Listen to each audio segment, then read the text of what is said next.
বন্ধুরা, আমি আজকে সকাল সকাল আপনাদেরকে আমার ঠাকুর ঘর দেখাতে চলে এসেছি। এইটা আমার ছোট্ট একটি ঠাকুর ঘর। এটা আমার সবথেকে প্রিয় জায়গা। যতক্ষণ এখানে থাকা যায় ততক্ষণ যেন মনটা শান্তি থাকে। সত্যি ঠাকুর ঘরটা এমনই একটি জায়গা যেখানে আপনি মনের সব কথা বলতে পারেন, শেয়ার করতে পারেন। ইনি ছাড়া তো আমাদের আর কেউ নেই না, সব কথা ওনাকেই বলা যায়, কারণ তিনি মনের কথা সব জানেন, সব বোঝেন।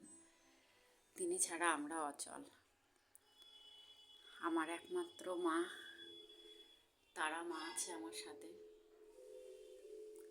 বাদ বাকি সবাই তো আছেই। তো আজকে শুভ সোমবার।